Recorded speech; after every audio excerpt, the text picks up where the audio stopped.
Hopefully this actually... Oh, it worked. Hallelujah. Whoa. Thank you, Jesus. Thank you, Jesus. That was the fart creature, if you don't remember. Thank you, Lord. No comment. It's going to be a rough show. I remember really You loving don't him. know what we're talking about. The farting preacher? I remember loving him. This auditory processing issue is our major issue. Talking directly to you and you don't even respond. Are you ready? I guess. Are you? All right. Read your Bible. 3, 2, 1. Go Nintendo Podcast. Episode 963, the Finizen Podcast. My brain, will you tell us about Finizen, please? Finizen. I'll be finishing up in a minute. Finizen likes playing with others of its kind, using the water ring on its tail. It uses ultrasonic waves to sense the emotions of other living creatures. There once was a man named Michael Finizen. He had whiskers on his chinnizen. That's right. Your pause made me think I didn't do the nursery rhyme right. Or There was an old man who named lived in Michael a shoe. Finnegan. He had whiskers on his chin again. They grew out and then grew in again. And then they all went to Bennigan's. Is Bennigan's still around? Bennigan's? I feel like was one by like the flagship. Mm-hmm. And if they're still around, that's where it is. Mm-hmm. The Finizens are 4 feet tall and 130 pounds and change. They can be male or female. And the category is Dolphin. Abilities include Water Veil, where the Pokemon's Water Veil prevents it from being burned. Burnt. This is the end of the Pokemon section. Thanks, Mom Brain. You're welcome. Astute listeners, audio listeners, not podcast watchers, but astute audio listeners might be able to tell that it's just Mom Brain and I today. Mm-hmm. Because New Jersey is being attacked with snow in massive quantities. No, I don't think massive quantities today. I think it's only a couple inches. You know what I'm very tired of? Every time I talk and you're like, no. Oh, no. So sorry. You go ahead. Well, I mean, according to what I'm looking at,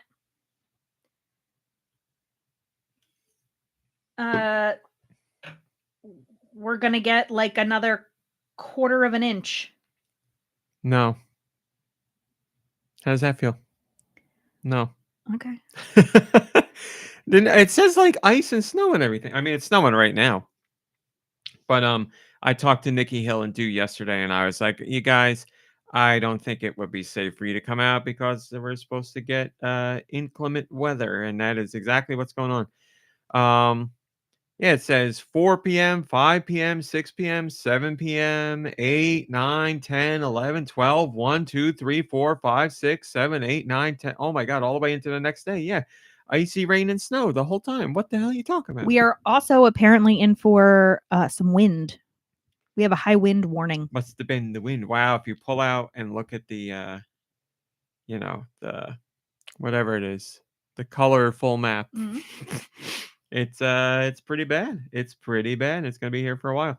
So yes, I told them hang back because, Nikki Hill drove home last week after the podcast, and it was rough weather. He got a little bit ahead of it, but it was coming down when he left, and it was a rough ride home for him. So, as much as I would love to have them here at the podcast, and do obviously miss last week, we don't want to have them in harm's way. So they are home, snug like bugs in a rug, hopefully, in their houses, relaxing and drinking hot cocoa and taking naps and playing games and doing whatever you want to do. Yeah. But Mom Brain and I, since we live in the same house, Mom Brain is lucky enough to live in GoNintendo headquarters. It's true. And we're together, so we're doing a podcast. And I said, Mom Brain, you don't have to do it if you don't want to. I'll do it on my own. She said, nope. I'll do it for the people. So here she is. Hi, Mom Brain. How are you? I'm great. How are you? I'm okay. Thanks for asking. We have Josh Grobot, of course. Josh is here. He Is made this it. thing on? It's on, Josh. Josh has 4-wheel drive in his body. He doesn't have to worry about snow. Reminds me of the old college That's days. right. When we used to go out on campus on those snowy days, I used to hop on your back and we'd ride around classrooms and to the old cafeteria. And yeah, you were great. You were great. That was a really great story. It was, a great times. We had a great time at college, Josh. I'm very happy you're still here Hell with me. yeah. Hell yeah. Someone not from my college days, but still a friend nonetheless. George is here. George, how are you doing? I'm doing pretty lime. Thanks for asking. George, how do you deal with the cold weather? You all right with it, or? Well, limes and chili go really well together, so I think it's pretty great. I'm so George, I'm so happy you said. Well, let me say hello to people in the chat first, and then I'll get into it. Hello, Radical Defect and Drake and Sneaker Hacks and Nico Darunia and Thrillmo and Ice Stilber and Roth and Mombre and Gecko Kitsune. No Blades, No Bows. 10th Division and whoever else, Outlaws, whoever else shows up here. Thanks for joining us. George, I'm glad you said chili because my brain, I meant this. Man, these are 2 things in a row I should have said to you earlier today. We have a friend who said that, have you had Costco chili? Yeah, when they had it in the food court, I had it once. Remember? I don't remember. And it was good. Because he was saying it was very good. And I was like, well, we have a lot of chili lovers in the family. So let me pass that on. And that's what I'm doing right now. I try really not to eat meat. So, Hi, welcome to Chili's. How about that? So good. That Chili's movie I sent you. Looks so Lifetime great. is going to have a Chili's movie with Maria Menounos and I want to say Tay Diggs, but that might be wrong. And it's like in honor of National Margarita Day or something like that. That's right. They're going to do an actual Lifetime movie, and I could not be more excited for that. One of my TAs is a big Chili's girl. She loves a triple dipper. Like for her birthday, I gave her a Chili's gift card, and she was like, "This is the best gift ever." So I sent that to her. She was like, "This is amazing. I cannot believe it." I was like, "Yeah, we're gonna go and find a place that's doing like a public screening of it." I was going to say, you should have some people over here to hang out while it's going on. We should. So yeah, weather's bad here, but the show must go on. I knew my Discord was frozen. It just updated now. Wendy's chili. My mom loved Wendy's chili. I don't know when the last time she had it was, but she was a huge fan of it. Mom, have you ever had Wendy's chili? My gram was a big fan of the Wendy's chili. Is it good? I mean, for what it is, yeah. Mm-hmm. For fast food chili? Yeah. I'm not a chili eater, so I don't know. Man, there are other things I wanted to talk about. They're all gone. Hold on. No. Oh, okay. No. We'll do my brain. First things first. It's just you today. Do you want to do clickbait or not? Sure. Are you sure? You're sure? Yeah. Okay. Then we'll do clickbait. Masturbators, clickbaiters, bait and switch, whatever we're gonna call it. Oh my God, how embarrassing! Hi, SD, good to see you. I forgot to turn off my Discord notifications on my laptop. Yep. There we go. Now I can't throw my phone. Hello again, SD. All right, Mom Brain, clickbait. I was supposed to look for a song for you, and I forgot. Yeah. I apologize. Got nothing on there? I mean, I could do... Or... I don't know. It feels too fast-paced, right? Yeah, we Maybe have... No. I didn't think so either. If I still had the plug for my phone, I'd get something going, but maybe just the... And then... So... We got to get back to doing trivia. Do the scary millionaire movie. No, whoa. Okay.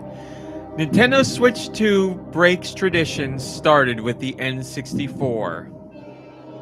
It's too much. I can't. Okay. The Switch 2 breaks tradition. No. Yes, breaks tradition. Switch 2 breaks tradition started with the N64. Feel free to guess along in the Discord, and I'll hop in and read some of yours if they come up. I'm going to say Nintendo that Switch it 2. doesn't come with a printed manual. Wow, that's good. Also, that would be something we don't know for sure, but great guess. I said I would go into Discord. We'll see if anybody says anything. No trivia. Hi, Backseat Studios. Good to see you. Okay, Switch 2 breaks tradition started with the N64. Sorry, Mom Brain, you were incorrect. The tradition is Mario will not be voiced by Charles Martinet. Wow. The whole system How made that. stupid is that? Mhm. How stupid is that? But don't we have a Mario game already that's not Martinet? Yes. Yeah. But we also have Mario games on Switch that were voiced by Charles, so it doesn't count. Oh, That's why Switch 2 see. is breaking the tradition. Got it. Come on, Mom Brain. Switch 2 surprise is still to come, according to an ex-Nintendo employee. The release date. So this surprise that's still to come is a quote from Takaya Imamura. He's the guy who did the artwork for Star Fox and F-Zero and did a whole bunch of other things for Nintendo. He's not there anymore. His quote is, the Switch has supporters all around the world, and I was thinking it would be really difficult to change that. But having said that, I think they've still got something up their sleeves. So this is a man who worked at Nintendo, who does not work at Nintendo anymore, who's saying, I think there's going to be a surprise for the Switch 2. And again, the title was Switch 2 surprise is still to come, according to ex-Nintendo employee. Little disingenuous there. Mm-hmm. Oh, no, I closed the wrong thing. No, I didn't. Nintendo has exciting plans for Switch 2 launch.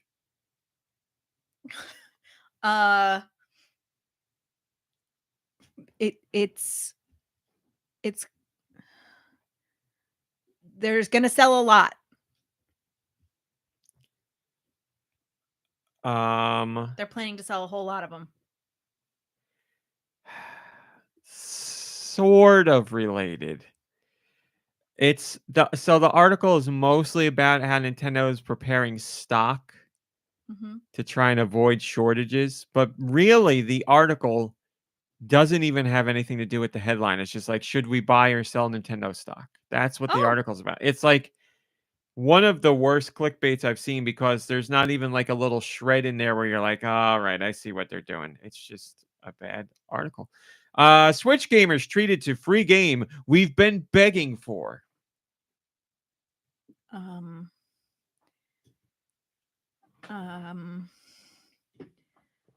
Switch gamers treated to free game we've been begging for.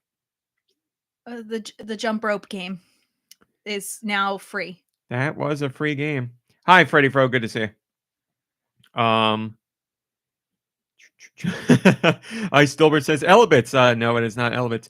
Wario Land 4 came to the Switch Online expansion pack this week. We've all been waiting for the 2001 GBA game Wario Land 4 to come to the Switch, and it has finally happened. Also, in the words of Lube, it is not free. It is at no additional cost because you need to pay for Switch Online expansion pack to get it. I see. Just so you know. Smash Brothers game for Switch 2 could be revealed soon. I mean, what else is there to say? Like, very factual headline. Yeah. You know, they think that maybe it'll come out. Maybe they'll announce it with the release of the release date of the Switch 2. This article is about how, based on when other Smash Brothers games were announced, we should expect to hear about a new Smash Brothers soon. Because some were announced 4 years and some were announced 5 years in between, and it's about that time. So got it. That's what they're basing it on. So no actual proof. Switch 2 could finally change one of the most common misconceptions about Nintendo consoles. Like the Wii and the Wii U, they're gonna try to break that curse that the second iteration will. That would be a. I don't even know if I'd call that a misconception. I'd say that would at least be partially factual. No, this is about how Nintendo is for kids. And the Switch 2 is gonna fix that. Mhm. Oh, got it. We're on our last one already. New Super Smash. No, wait, what? We're done. Oh. Why do I have that in there double? Oh, it's the same topic from another. What's their excuse? This is new Smash Brothers release date is closer than Nintendo fans think. It's the same kind of article. Man, 2 of them. I didn't even realize that. There you go. That's your clickbait. Masturbators, bait and switch. Congratulations, Mom Brain. Didn't get any of them right, but came pretty darn close on a couple of them. All right. You could be a clickbait writer. And with the Excellent. way the world's going, Yeah, your profession might not exist anymore. Might have to. Let's talk about Patreon. Mom Brain, did you know that you could join the Patreon For $1. for a single dollar? If you pay that single dollar, hello Marsboro, good to see you. I did. You're right, SD. I blew the climax. I ruined it right at the end. This typical RMC. If you pay that dollar, you get a new post from me every single day. And if you leave a comment within roughly 24 hours, I will reply to you. I read everything you guys say within that 24-hour period and respond. It is my pleasure. I love the Patreon space. We have a lot of stupid fun over there. It's just a nice little corner of the internet. Thanks for all those who joined over there. Here's what I wrote about on Patreon this week. I talked about how non-gamers are never far from my mind. I'm going to move. Can I move, fake buddy? Hold on. Just so I can see you a little bit. Okay. Put it on the speaker. I'll just put him down here for a little Oh, there we go. Hi, Mom Brain. It's so nice hi. to see you. Nikki Hill does this. Oh, man, he doesn't like you. Well, it's mutual. What was I saying? Oh, non-gamers. I think about non-gamers very often because I'm like, I can't imagine my life without video games. They've been a part of my life ever since I was a little kid, and obviously I'm deeply connected to them in multiple ways, not just for an entertainment factor, but like personal growth factor, and my profession obviously is related to games, so games are always a part of my life and a very big part. But just from an entertainment perspective, I think of the non-gamers and I'm like, that's just so, I don't want to say weird because weird's not the right word. It's just so foreign to me. And if I were on the outside, I would constantly be thinking about looking in. Because you look at, think about the way you felt about reading for a long time. but I was aware of all of that, and I always wanted to be a part of it. And I had a negative experience that prevented me from getting into it. It's Which not is like why it was like a probably nothing. people have the same thing with games. You think people had a negative experience with games, Sure, and like that's why? I yeah, just think like I they couldn't- don't really consider them. I feel like some people though, like are like I think it kept me out of a lot of games because it was like, oh, it's gonna be too hard for me. Like I But couldn't figure it out. was that I, based like, on an experience that Yeah. was too hard? Yeah. Yeah. All right. I Well, rented the original Zelda mhm. back in the day from Palmer Video, and like couldn't. I was like, all right, I guess like Mario is about it for me. Yeah, but see, that's my point. You had other games that you could play, like, and you knew how to play. So it's Yeah. just, it's not like you were like, Zelda is tough, so all games are Yeah. tough. It'd be, it'd be like reading one book and be like, well, books aren't for me. That's an odd stance to take. But I'm not saying you're wrong. It's just not a component I really considered too much. I Mhm. know there are people who would think games are going to be too hard for them. Yes, obviously. But it's just like, people watch movies and TV shows and read books and listen to music, but all those are passive forms of entertainment. I You get say it. reading might be a little more active. A little bit. Yeah. It's not. I mean, that's interesting to think about. I guess it's not as passive as watching a movie or a TV show, Like no but one had it's to not teach you how to as watch TV, but you had to yeah. learn to read. It's not. It's not like games. It's not But I just think about that. I'm like people listen to music and watch movies and TV shows and read, and like how many of them just never ever wonder about what goes on with games because Yeah. it's not like games are small. They're huge business. Like they're everywhere. They're all over the place. They're one of the main entertainment forms. If not the main entertainment form, at least when you look at the money that's being brought in. Um, it's just crazy to think that people will go their lives like never jumping into that world to explore that stuff. Like that's just so Well, crazy to me. I mean, it's also expensive if you don't own, like, you could buy a book or borrow a book from the library, Mhm. or, there's very little like financial, like, watching a movie or a TV show, but like to play a game, you have to, if you don't have access to consoles and games, you have to buy those things, and that's It's a expensive. good point, but also on your phone, everybody's got a phone. You can Yeah. play so many games on your phone. It's not quite the same, obviously. I get it, but Yeah, and think you about can like, very much play games on your phone. even when you think You about got games on your phone? the sustainability of that hobby, as like, it's games are expensive to buy. Yeah. So But to counterpoint your local library lets you often, borrow games. They lend out games very yeah, often. And there's services like Game Pass and other things like that where you can yeah, like options are out there. You still need hardware for, an Xbox or a PlayStation or a Switch. I get it. So yes, there is a bit of a bigger barrier to entry, certainly from a cost perspective. So I get that. But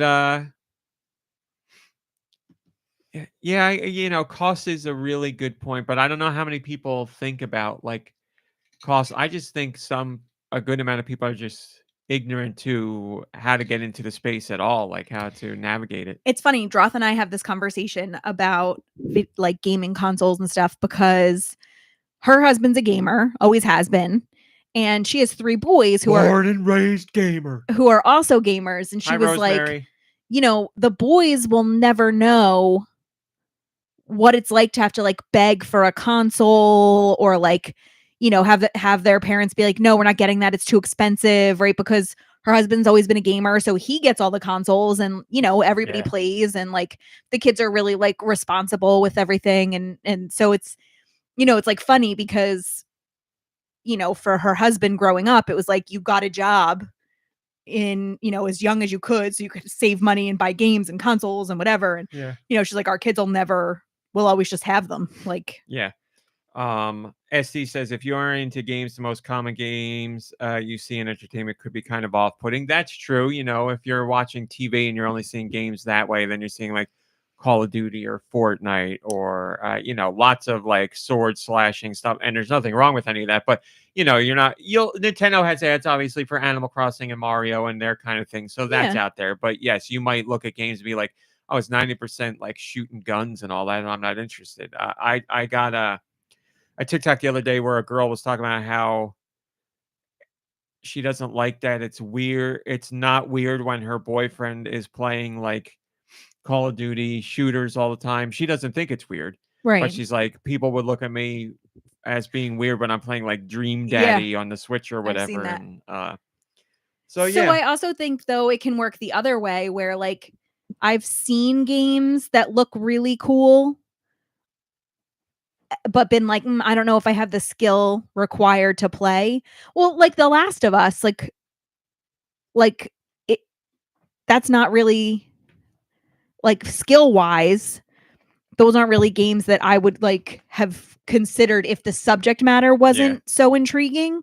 But I think that, goes back to like accessibility settings, being really important for so many reasons. yeah, And even if it's just, you're completely intact and don't need any kind of supports, but just to make your ability to enter into the game, yeah. more accessible, which I think is, cool. I think you should be able to, I don't buy the whole I mean, unless the game is like the point of the game is the skill. Yeah, like Elden Ring or something like You know, that. I don't like when people in the gaming community are like really other people because you have to play it on easy or whatever. And that maybe that's just a lot of like bro culture and Yeah, like the whatnot. But Elden Ring like, developers are making that game because they want it to be difficult, and they say that is the experience they want to put out there. I still think it's a shame that they don't have difficulty settings and stuff like that in that yeah, kind of game. But if that is their artistic vision, then I understand that. And if they feel it would be sullied by having those kind of options in there, I get it. I'm not saying it's right or wrong, but I wouldn't want to be like change your artistic vision for yeah, I everybody. get that, So and I could see it being E-ring Eldenar. Sorry, SD. Yes. like a game where like the like a Super Meat Boy or something like that, where like that's what makes it thrilling, right? That you're Yeah. like, it's like high pressure and you have to have just the right skill, right? And And Super Meat Boy is challenging, but it's also very forgiving in the sense that you have infinite lives. You can right. try as much as you want. And I think sometimes, right, that kind of experience, if that's what you're into, like great, right? Like that's like an adrenaline pumping kind of thing that if people are into, great. Yeah. I would love it if your game was telling a story, I love it. right? Like then I would love to be able to play so that I can access the story and I don't have to have the gameplay in the way. Well, a good amount of games nowadays do that where they'll, before you start up the game, it's like, do you want the more story focused where you just kind of breeze through, or do you want the middle of the road, or you want more gameplay, a Yeah. tougher gameplay to get to the story bits? Goodbye, SD. Hope you enjoy. Rosemary the Farmer says, I think the rise of cozy games has gotten a ton of people who otherwise wouldn't consider trying games. Yeah. I agree. That kind of stuff is important. That's what I'm talking about. Like cozy games and simulator games and visual novels and stuff like that. Like plenty of genres where skill isn't really a barrier for entry, more or less. Still, if you're playing Animal Crossing, yes, you need to move a joystick to move a character or that. But like visual novels, it's just Yeah. hit a button and go. But again, like like The Last of Us, like the actually playing through the game makes a connection made a connection for me to the story that I think was really important, right? Yeah. Like it wasn't just a visual novel, right? You could Yeah. have told that story as a visual novel. And I think like I always enjoy, some of the sandbox kind of aspects to a game that, you can just sort of walk around in and obviously you're going to encounter, fights or whatever. But I think, I don't know, I like it when I don't think it needs to be an either or, right? Like, oh, I like a visual novel and that's a great way to experience a story. It could be like, I want to experience the story and I want to be more Yeah. immersed and like play a part. Yeah.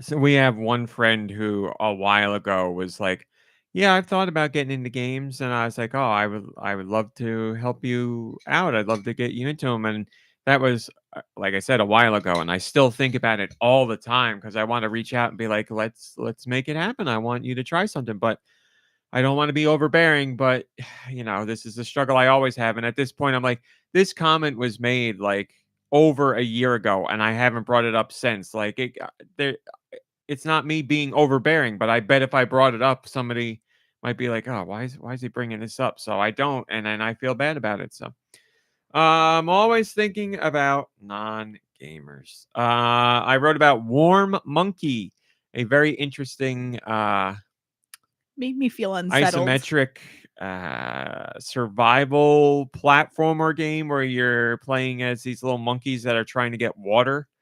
Look up Warm Monkey on YouTube and you'll see gameplay and a trailer. It's very interesting. It's like old school graphics in the sense that it's old school when platforms or developers were really trying to push what those systems could do, like to stretch beyond what you would think is capable. It has that kind of look to it, and I love it. I love it. So very interested in that game. Go check it out. I wrote about the Switch and asked if people thought there were any more surprises left in the system's life. Sure, there's going to be. Oh my God, Piper came in. Hey, Peep. Sure, there's going to be other. Oh, hello. Hey, girl. Other ports, from previous Nintendo platforms. That's to be expected. But I was looking more at like, are there going to be new games from Nintendo first party? Hey, what are you doing, dude? Sorry, I wanted to give her a spot to come up. New games that we don't know about. Like new first party games that we don't know about. And I was like, I would love to see a new Rhythm Heaven. I don't know if that's going to happen, but just asking in general, do people think that's going to happen? And if so, what do they think could be there? Or is it going to be like something, a brand new thing that we can't guess because we don't know if it's not a franchise that exists? Talked about that. I also wrote about Marvel Rivals because I have yet to play it. I really want to play it, but I think I have an issue with hero shooters where I am interested in them. I've never played one, and every time I consider getting into it, I feel bad because I'm like, I don't want to make a bad experience for other players because we're all on the same team, and I don't want to be the lackluster player that ruins it for people. And my friends aren't really into hero shooters, and I'm not even going to try and sway them. So I just skip over it and I'm like, it's Marvel. I love Marvel. I want to Yeah. play Marvel Rivals, and so many people are playing it and I've heard great things about it, and it just I haven't pulled the trigger yet because I'm afraid of making a bad time for other people. But I See you later, Piper. I want to say I'm going to do it and hop in, but I've been here before with hero shooters and I never actually do it. But if anything's going to push me over the edge, it will be Marvel stuff. So, I'm right there. I'm teetering on the edge. I wrote about Deal or No Deal Islands, which is a reality show in its second season, a reality competition show. I just decided to watch it because I'm watching a lot of the traders, and I got an ad on TikTok for Deal or No Deal Island, and I knew about the show, but I never watched it because I do not like Deal or No Deal. I really don't enjoy that show. But I was like, this is like Deal or No Deal, but with some Survivor thrown in. So I was like, let me check it out. And the Survivor aspect, it's not as good as Survivor, but it's still enjoyable. I like watching people perform in competitions and whatever, so that's interesting.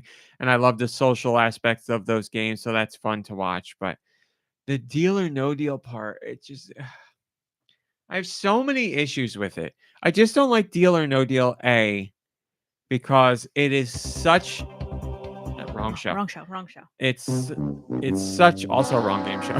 It's such a it's a game that could be played so quickly, and they drag it out so long and make it so overdramatic. It's like, I don't know how many cases there are. Here's 16 cases, pick one. Okay, do you have the million?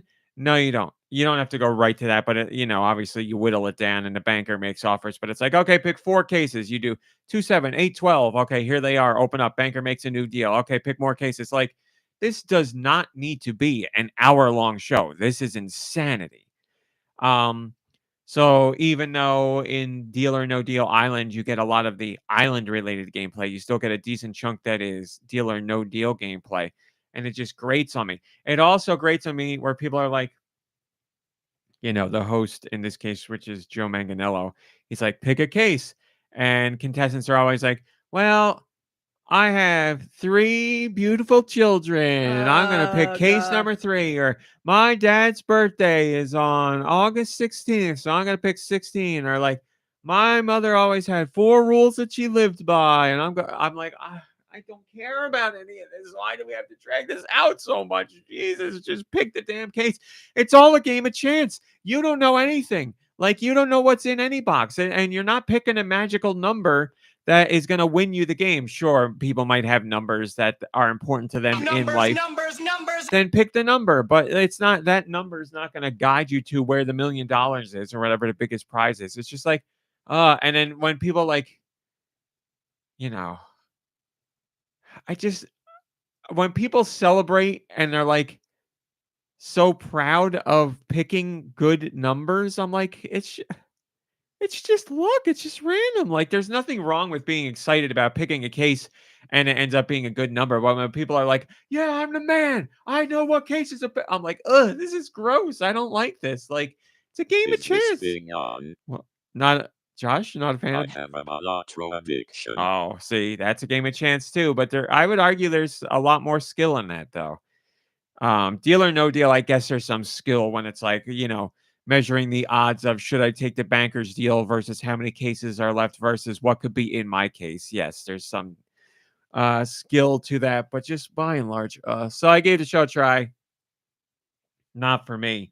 But honestly, I've been watching an episode a night only because, as I said last week, I'm just not playing too many games right now outside of Fortnite because my mental state and the state of our country has had me really distracted and depressed, and I just haven't felt like playing games. So I'm playing a lot less than I usually do. I'm only keeping up with Fortnite because it's talking with friends and family, which is what I really want and really need. So that's why I'm doing it. But at night, I don't feel like going to bed and I don't feel like really playing games. And I'm like, I just want something that's a little bit of noise. And so I checked out Deal or No Deal Island. And I guess I'm going to make my way through the season. But I would say it's not a very good game show, or it's not for me. It's not for me. Something that is for me. If you know the musical artist Aurora, she put out a special Valentine's Day music video that was a surprise. And she surprised her fans with a collaboration with I got music. Atarashi Gakko, which is a Japanese band that I absolutely love. I love Aurora. I love Atarashi Gakko.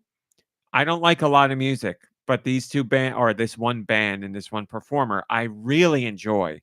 I would have never thought these two would ever work together. Would have never imagined their worlds would collide, but somehow they did.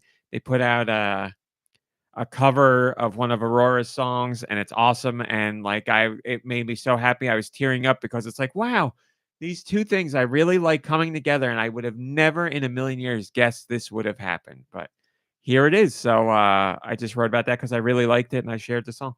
And then finally, which I'll let Mom Brain take the reins on Oh. because I have a stuffy nose apparently and it's driving me nuts. Mom Brain and I went to go. So we did a Valentine's Day double date with a pair of friends, and that pair of friends is married and they've been together As long as we have. almost as long as we have. Yeah, If not a longer. little bit longer maybe. We got together and we went to go see Captain America: Brave New World. So I'll let Mom Brain talk about it for a bit and then I'll chime in. Yeah. We No spoilers, by the way. No, we're not going to do spoilers. yeah. You'll just have to stop me if I start getting into spoiler territory. There is a captain. It's in America. Mm-hmm. This is America. It was I didn't know much about it going into it besides, that it's I've seen all the Marvel movies. Hi, Blood Ocean. Good to see you. That it's, a Captain America. So I felt like my impressions of the movie were that it was like fun. It moved, at a good pace. There wasn't any time during the movie that I was like, what time is it? I really thought that was the case. Like as we were watching the movie, I was like, this thing is like very briskly paced, not rushed. Yeah, I agree. But like the whole movie had a momentum to it where I was like, we're like really going. No scene overstayed its welcome. I agree. I've seen Marvel movies. I love Marvel movies, but there's Marvel movies where you're like, okay, this scene doesn't need to go on this long. This one, I was like, we're really going. And like, I'm not like a big fan of like really super long detailed action sequences. Mm-hmm. And I felt like there wasn't a time during this movie that I was like, okay, like we get it. They're fighting.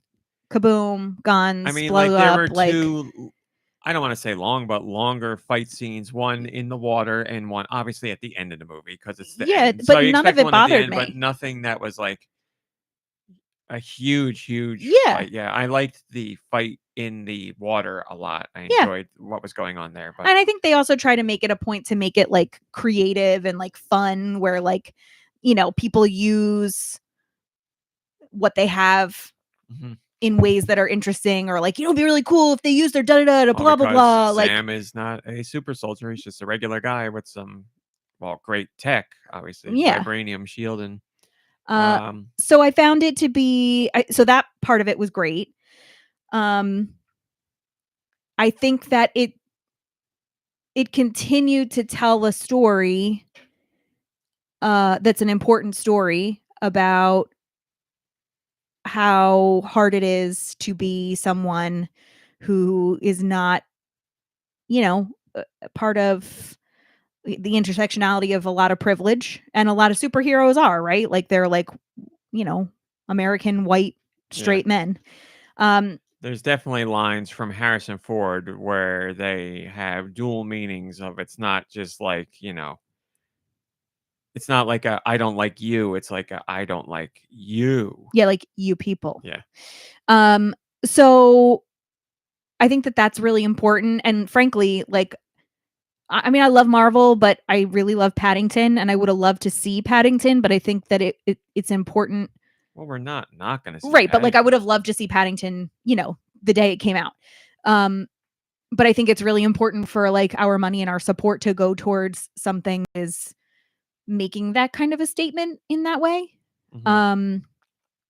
I mean, it's not like blatant, like that's not what the movie's about, but like it's also not what the movie's about, which I like. It is it's obviously part of the movie, and it's an important part of the movie, and it directly relates to a whole bunch of things going on with the character, but that is not like it's not there's many things going on in the movie, Yeah. and that's not like thrown in your face. So all in all, it was a really enjoyable movie. We both commented that it felt a lot like some of the earlier movies, Marvel movies that we It really had did. seen. Yeah, it I had. wrote when I wrote on Patreon, I was like, it felt like the like original Iron Man or Thor or the first Captain America movie. Like it felt like it was even shot like that. I don't know if that was intentional or not, but it felt like a very early phase 1 Marvel movie. And I appreciate that in many ways where I was like, it just I don't know, it felt like humble's not the right word. It felt come on, there's another word where it's like quaint. Quaint is the Yeah, like word. homey, Yeah. like cozy feeling to it. Yes, Drake. Drake says felt like a sequel to The Incredible Hulk. Yeah, if you haven't seen The Incredible Hulk, I suggest you watch that because it is a decent part of what goes on in this movie. And You will appreciate this movie more if you refresh yourself on that movie. I agree with Blood Ocean too, that Anthony Mackie really did a great job. I felt like he's charming, but in a way that is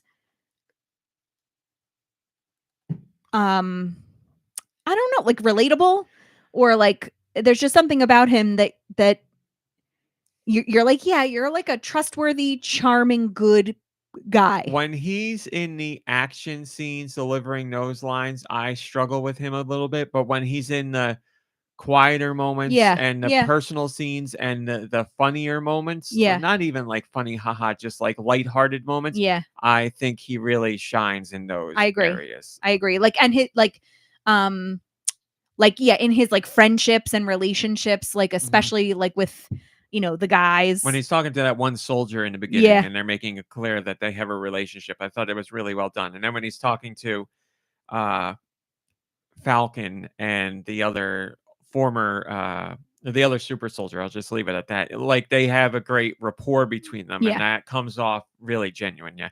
I thought Harrison Ford, he's not working with Oscar worthy stuff here, but I thought he was really enjoyable in the role. I think he's perfect. Did a great job with it, and you could see, like, I know he did interviews where he's like, I thought this would be a fun thing to be a part of, and you can see he's having fun with it. Like he adds a certain gravitas to the scenes that he's in. He gives you exactly what you want from Harrison Ford. So there were actually a couple of points in it that I think because it was him in the storyline, like I shed like a tear. There were a couple of times where I was like emotional, whoo, like, and I think it's because it was him. There were a couple of times where I got emotional with him, but also with that other super soldier. Yeah. Oh, absolutely. Oh, please. Played those scenes really good. And his I would argue his acting was the best in the whole movie. Yeah. Because there were a couple of times where I was like, oh, I didn't know I was going to feel like this about this.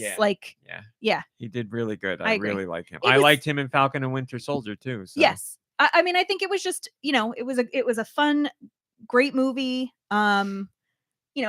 often when we go to a Marvel movie, I mean, Ramit knows more about like the universe than I do. There's a lot of times where we go to a movie and you notice stuff that you're like, oh my God, do you know what this means? Right. And I didn't find that last night. There wasn't anything that, you're like, I didn't catch, but you were like, oh my God.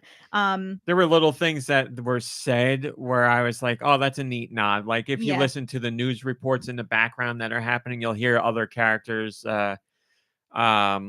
discussed. And also, like it's nice that the Eternals gets because people for a while have been complaining like, what, nobody cares about the Eternals? Like what happened? Why would Earth? And you get like your whole, and when that was happening, I was like, they're obviously going to explain it at some point. You just got to wait, and you get all of that here. And I won't spoil all of that, but like the events of the Eternals are a major part of what goes on in this movie. You don't need to have seen the Eternals to understand it. They do a recap here, but you get an explanation for all of that. And then the last thing I'll say about it is, obviously, if you've seen the previews, there's like a political piece to this. And in light of the world that we live in right now, some of what I saw last night, I was like, it really isn't a hard jump to be like, oh yeah, I know what that feels like. There was particularly something that happened in the very beginning of the movie that I was like, whew.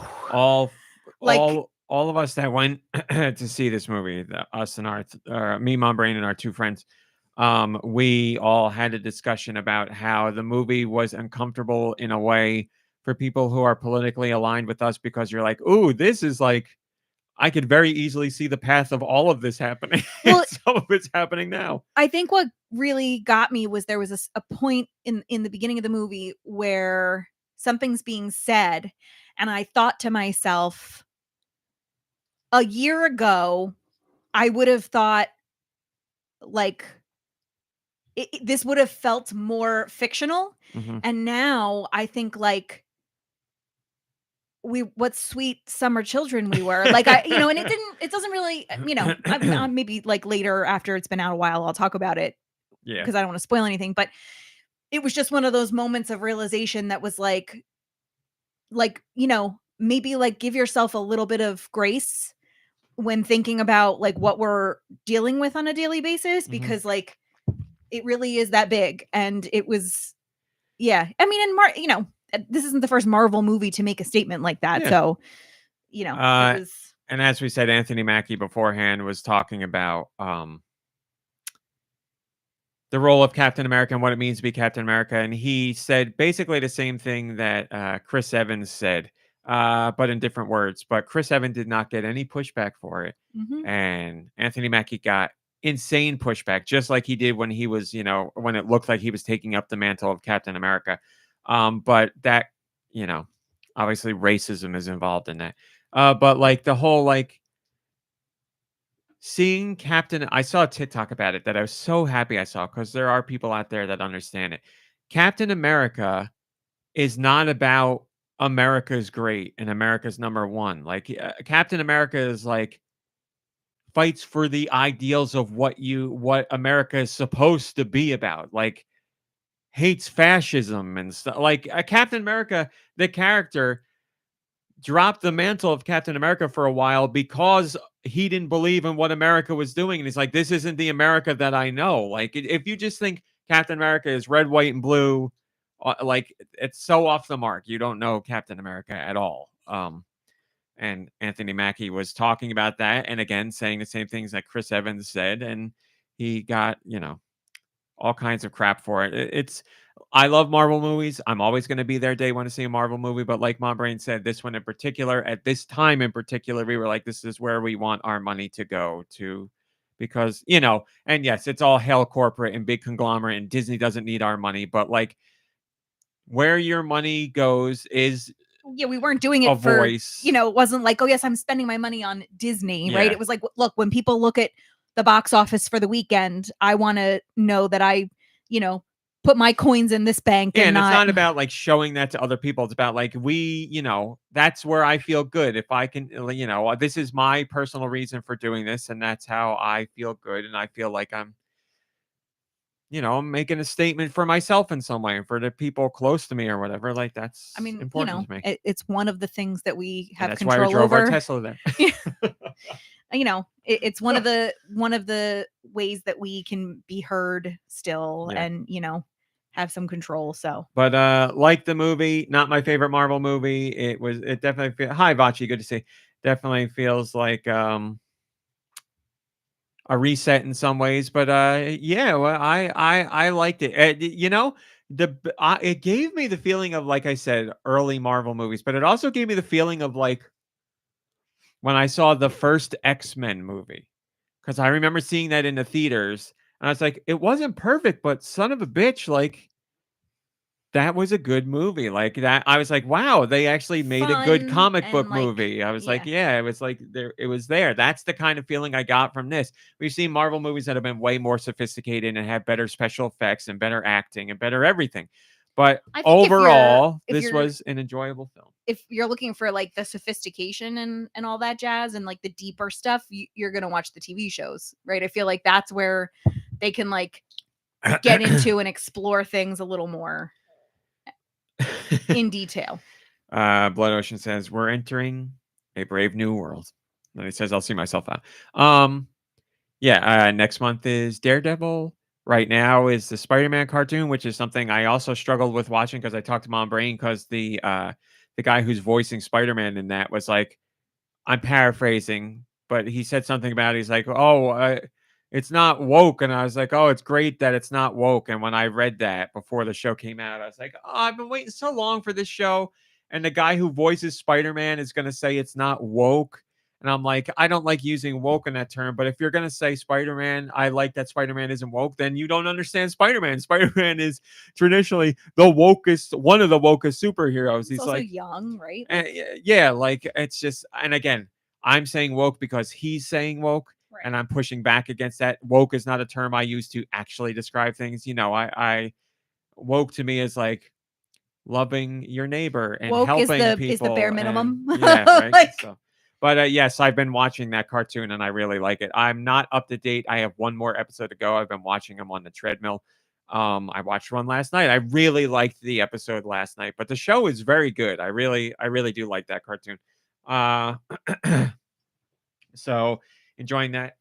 And just since I'm talking about superheroes, I'm up to date on Invincible. Man, Invincible is such a great show. Really liked the last night or the most recent episode of that too. So I'm on superhero. There's no such thing as superhero overload for me. I'll take all the superheroes I can get, and it's funny because I went 35 plus years of my life not knowing how much I would enjoy superheroes. It's crazy because I saw, like well, you watched like the stuff as a kid, like the cartoons and all I that. watched X-Men as a Yeah. kid, and I watched the X-Men movie, and I saw the Spider-Man cartoon and Batman.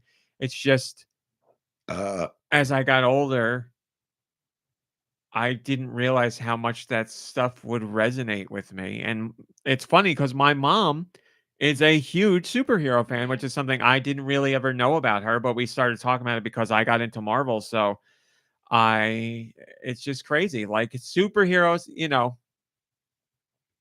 comic books in general, I really like, but like the idea of the superhero story, I would put up there with like my love of pro wrestling and my love of anime. Like it's really something I greatly enjoy. It's why I like My Hero Academia so much. There's just something about that. I mean, wrestling and superheroes are so tied to one another. It's the very simple story of good versus evil.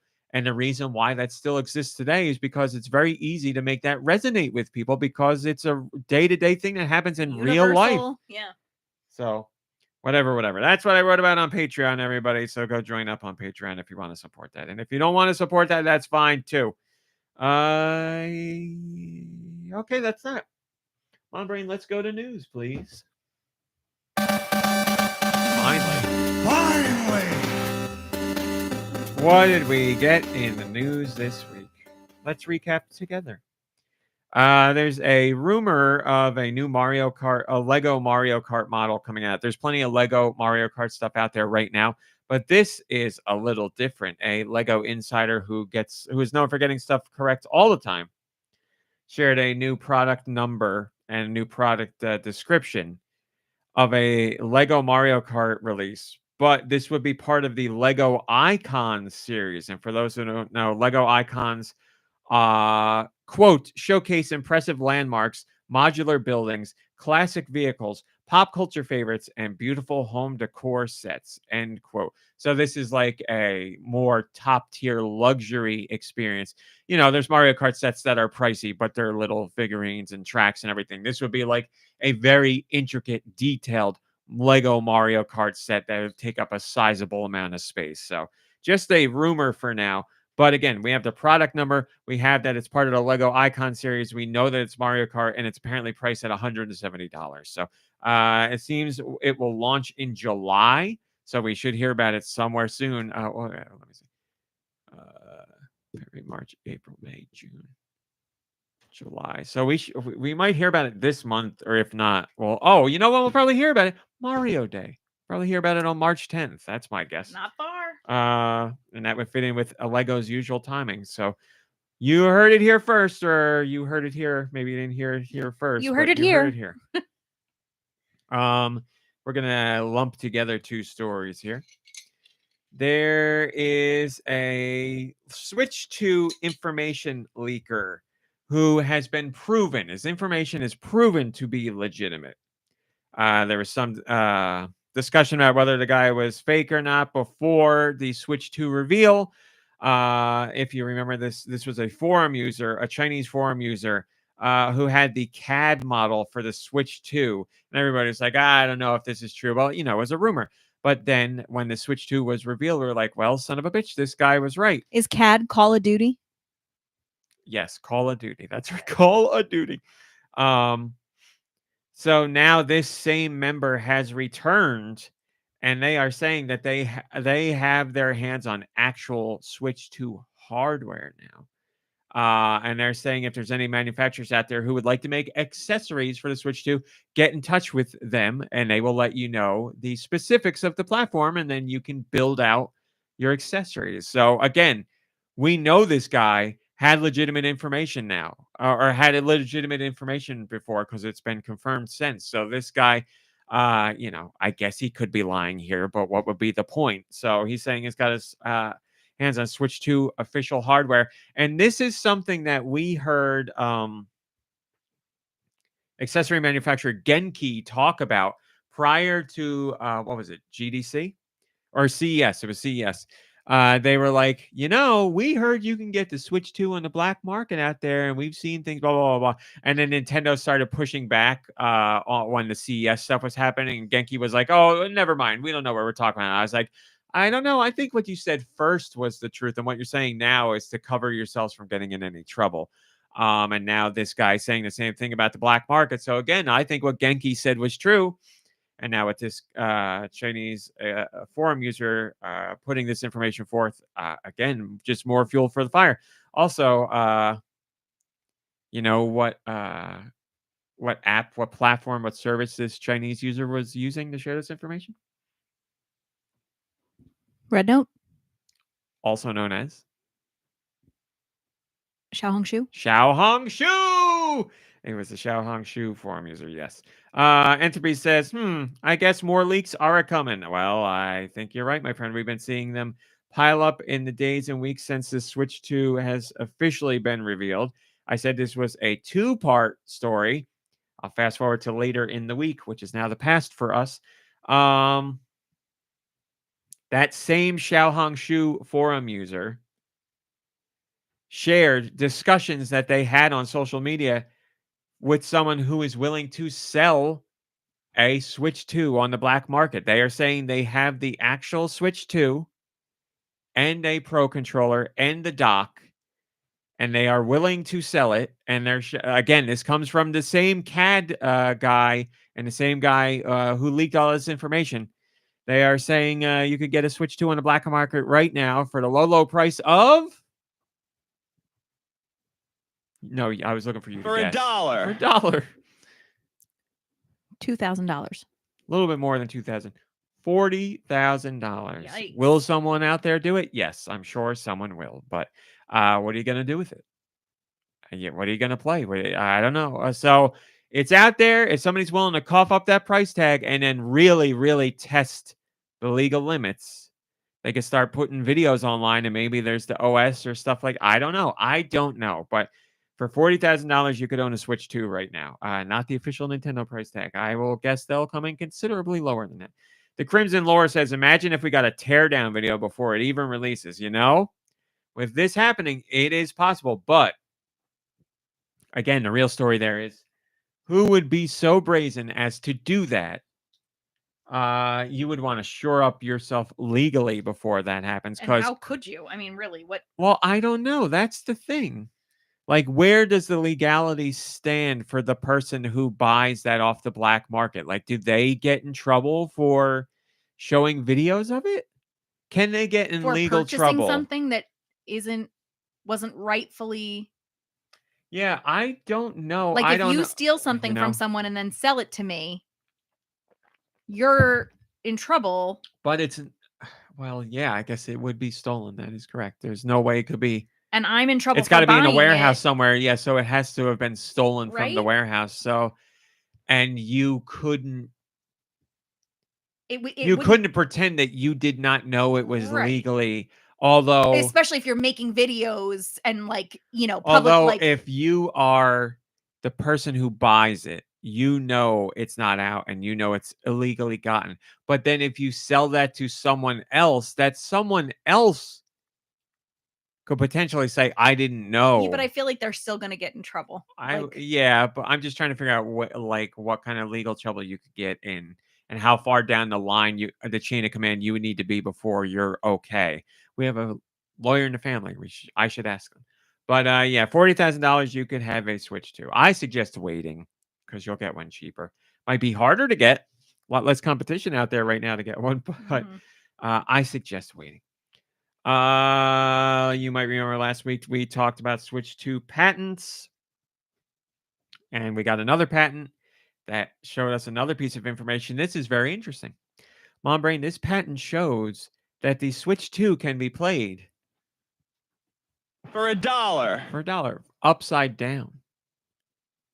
Okay. Now, Mom Brain, why would you want to play the Switch upside down or Switch 2 upside down? So what we're seeing is you can take the Joy-Con and flip them and put them on the opposite sides of the Switch 2. Why would you want to do that? What would be the purpose for doing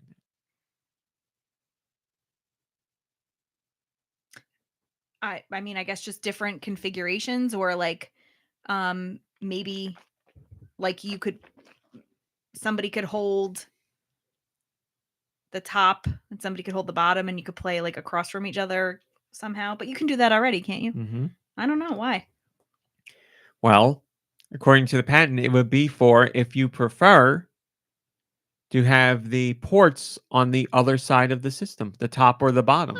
Oh, so a plug on either side. If you rather have the aux port there yeah. instead of there, then you can rotate it. Yeah, that's pretty nice. Interesting, right? Not, I guess it's something people will use. I can't imagine it's going to be used to a great degree. But you're like, oh, I wish the USB-C port was on the whatever. I don't bottom or top. I don't. I wish it was on the top instead of the bottom. Then you could flip the system around and you could have it that way. Or you could switch the system around and have it that way. So again, not a major feature, but a cool one. Vinloria says, clever. I still think it would have been even better if there were just a single unified Joy-Con model this time around. Joy-Con C, if you will, rather than stick to the Joy-Con LR dichotomy. But I at the very least can see some utility in this. There's been quite a few times I would have preferred the Switch's ports were swapped around. There you go. There's someone in the comments saying they would like a Switch swap, and Switch 2, according to the patents, will allow you to do that.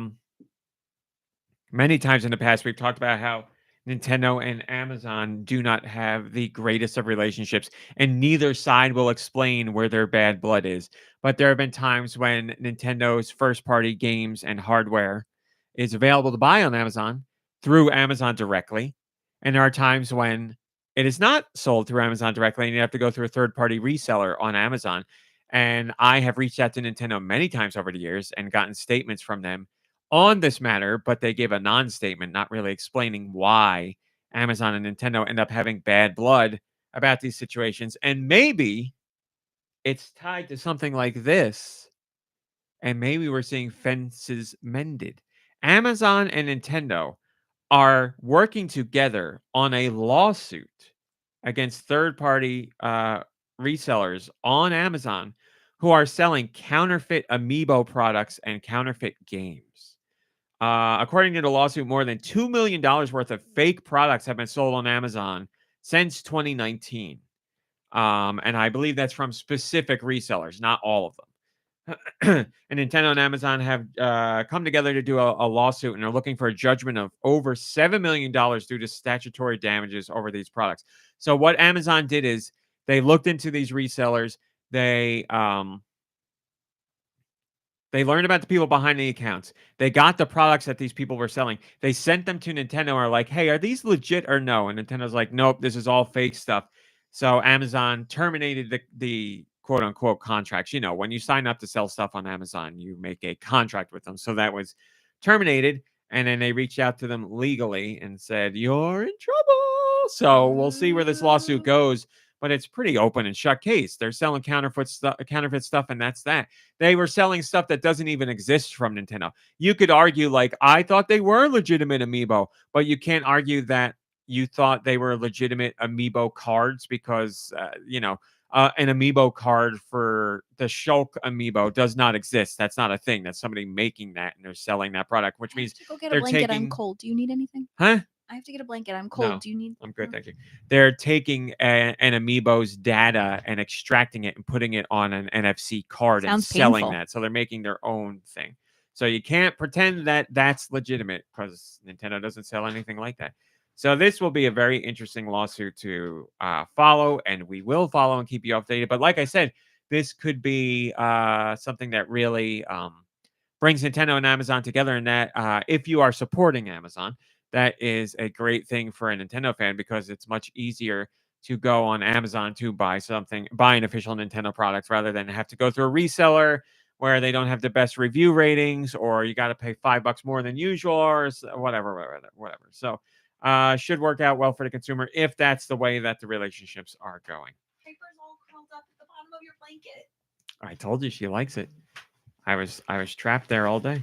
She's so cute. Moving on. Oh, you know what's funny? It's funny that I did that just now. Crazy Colonel and I were chatting. It was in a text message. Let me bring up this chat. Colonel, I'm putting you on blast in a good way. Crazy Colonel said...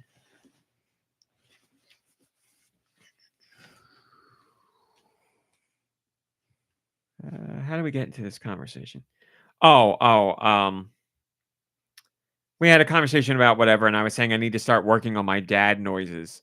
And he was talking about how in the podcast I have all my own unique noises. Oh, yes. And I just did one of them where I was like, Yep. And he wrote that one out here where he wrote, and I was like, there it is. I just did it. And he said, and bulabop. Well, That's a family related thing. yeah. But still, yes, he's right. And he was talking about how him and his wife were talking about how much of our podcast vocabulary has made it into their daily vocabulary. Oh, no. And he was talking about how he says, I know, like we say, I know. I know. Which we took from Steve Brule. Yeah. I know. I'm a doctor too. And Oh My Lanta, which is you, Mom Brain, without a doubt. I didn't know I said it all that much. Oh, yeah. And you say, where you say it a lot on the phone. You say it a lot when you talk to people on the phone. Really? Oh, my Lanta. Yes. Especially if you're talking to teachers, you say it. Oh, well, a lot. I mean, it's a school phrase, right? Like you can use it in front of kids and like, yeah. And Nikki Hill will be happy to hear that Crazy Colonel also says, I'm real proud of you, because Nikki Hill Real says proud that, of and ya. that's from the Jerky Boys, but still, Colonel says, he says, I'm real proud of you when his wife says she's done anything at all. He's like, oh, I'm real proud of you. So, well, and Name of Austin loves the Union song. I mean, it's unions. Come on. I know not a great time for unions right now. Oh, don't you worry. We got a plan. Yeah. But anyway, Here's sad news followed by good news. As you know, California has been hit hard by wildfires and millions of dollars of damage has been done there. But some companies have stepped in to offer some monetary reprieve. Pokemon Company announced that they are donating $500,000 to the California Wildlife Relief Fund. And Niantic, the developers of Pokemon Go, chimed in with their own $500,000 as well. So $1 million between Pokemon Company and Niantic. That's very nice. I'll read you their statement in full. Pokemon Company says, quote, "Our thoughts are with those affected by the recent wildfires in Southern California. To support relief efforts in the region, the Pokemon Company Group is making an immediate monetary donation of $500,000 to its partner at Global Giving in support of the California Wildfire Relief Fund. This will be in conjunction with $5,000 donation made by Niantic to nonprofit organizations, also providing aid to communities in Southern California. To learn more about Global Giving's ongoing relief efforts and how you can help, please visit globalgiving.org." There you go. So again, horrible situation, but I'm not hail corporate or anything like that. But when a corporation or a business does something that I feel is worth recognizing, I will recognize it. And there are companies that do things where I'm like, that's good to see. So $1 million had to help those people. They didn't have to do it. It's good that they. What gets me is, they get a write off for that, right? Like they get a, so it's like a win-win for them. So like it really shouldn't be that we're like, yeah, good for them, because like that's just when you. It's just like what you like when you have gajillions of dollars. But when like, the world is so crappy, right. It's nice to see somebody doing the bare minimum of like social corporate responsibility. But again, I'm going to sound like I'm hell corporate. You like a corporation, sure, they have hundreds of millions or billions of dollars, but like they can't donate. They got to pay their people. They can't donate to every single cause. So when they do, it is nice to see. I wish it was done a lot more. I also wish it was done quietly, right? Yes. So that you don't. Sticer says Pokemon Company always does this kind of thing during disasters. Really great to see them giving to causes in need. And that's what it is. People are in need and they are getting funds because of stuff like this. So that's good. NetEase is the developer on Marvel Rivals and a bunch of other things. And while you can't get Marvel Rivals on Switch, there is some hope for it to go to Switch 2. IGN spoke to Marvel Rivals producer Weikong Wu. That is such a cool name, Weikong Wu. Xiao Hong Shu, Weikong Wu. To say, hey guys, what about the Switch 2? You going to support that thing? Are you going to bring over Marvel Rivals? And here's what the producer said, quote, "We're already in contact with Nintendo and working on some development kits. And whenever we find that we could provide great performance for our game on Switch 2, we're open to that. The reason why we didn't launch it on the Switch was the first generation of that device cannot provide a great experience for our gameplay. So if it could achieve that goal, we're open to that." So they say we're already in contact with Nintendo and we're working on some development kits. I wish IGN asked for clarification there, because I don't know if that means they are actually doing work on the development kits, or they're saying working on, meaning we're working on getting the development kits. We don't know. But either way, it's a good thing. They're either looking to work on Switch 2 or they're actively exploring Switch 2 development right now. And they say if they can get the performance they want out of Switch 2 for Marvel Rivals, then they will put the game there. So that's great to hear. And this could be all smoke and mirrors at this point, because we could see the April 2nd Nintendo Direct and they're like, Marvel Rivals Switch 2 at launch. Could very well be the case.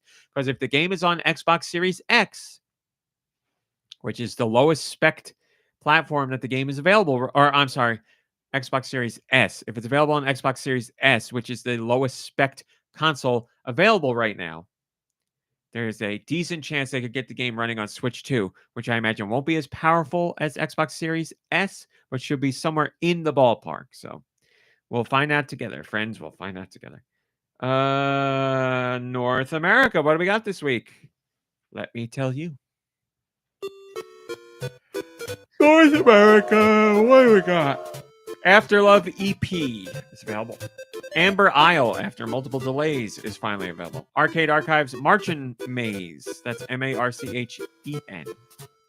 BioWeaver, Bright Escape, Bumblebee Search for Happiness, Call of Sentinels, Chibi Ninja Shinokun, Treasure of Demon Tower, Crosswords World Tour, Dead Dragons, Discolored 2, Doggy Up, Doom Anthology, Echoes of Plum Grove, the PC 8801 Mark II version of Arctic, Exodus, Girlfriend from Hell, Godzilla Voxel Wars, Guns of Fury, House Mansion Flipper, Leafy Season, Learn and Play Collection, Make It Donut. Tell me about it. Mom Brain. Did you like your donut? I liked it a lot. Mom Brain bought mochi donuts at Costco. Like a box in the freezer section of mochi donuts. I bought them because I went to Costco today. Tell everyone why I went to Costco today. First things first. I put it in the microwave. It says put it in the oven or put it in a toaster oven or the air fryer. In the microwave, it was fine, but it was very chewy. I really liked it, and I kind of like chewy food. But I think if I'm going to do the next one in the air fryer, and I imagine it will be amazing. Why did you go to Costco today? What did I go for? Oh, to get your hearing tested. Why? Because I tell you, you have horrible hearing. Mm-hmm. And I brought home the printed graphed results of the hearing test. And what did they determine? You have perfect hearing. I have perfect So you're hearing. either ignoring me or I'm there's not. another issue you need to look into. Yeah.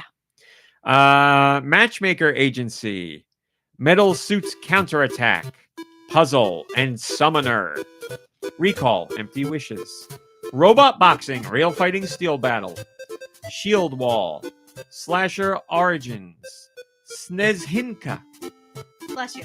That's what I was thinking. Soko Crab, Stunt Flyer, which I believe released on the Wii, The Beastmaster Princess, The Exit, Liminal Anomaly Horror, Tiny Terry's Turbo Trip, Ooh. Tomb Raider 4 through 6 Remastered. That's Tomb Raider's 4th, 5th, and 6th game in one package revamp. Truck Mechanic Simulator 2025, Vertical Blast Volume 1, and finally, Witch of the Meta Loop. Nico Darunia says, what a snooze fest. But we got there. It's time for the sweet releases. I'm so sorry. We did get there. Nikki Hill will also appreciate that. Mom Brain will be playing the role of Nikki Hill today. Nikki Hill? So, Josh, can you throw over to Mom Brain as Nikki Hill? What are the next European masterpieces? Let's find out with Nikki's sweet releases.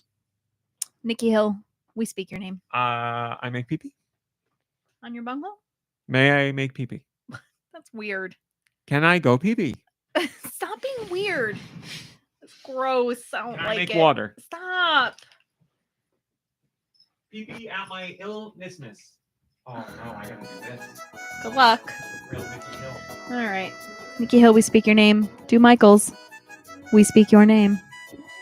Who's texting me? Just hang on a minute, guys. I got important things going on. Okay. You're the only one on the show. This is uncomfortable. Okay, here we go. Year of our Lord, year of our Lord, year of our Lord.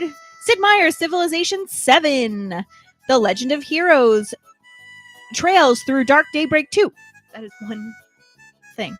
After Love EP, Amber Isle, great title here, Beef Cat Ultra.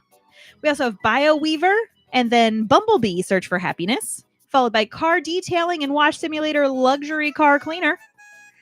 I wonder if that's more fun than a non-luxury car cleaner. We also have Cosmic Fantasy Collection 2 and Crosswords World Tour. This is a sad title, Dead Dragons. And this one also could be kind of sad, Dino Market. You know, like selling really sad dinosaurs. Next up we have Discolored 2. Wonder if it's any better than the first one. We also have Doggy Up, not to be confused with Down Dog. We also have something Raw Meat says often to me, Drop That Cat. Another game you can look forward to is Echoes of the Plum Grove, followed by Egg Console, one word, Arctic PC 8801 ML MK2SR.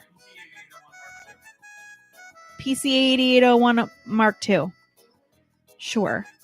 This one sounds like a game title made up by a young child, Guns of Fury.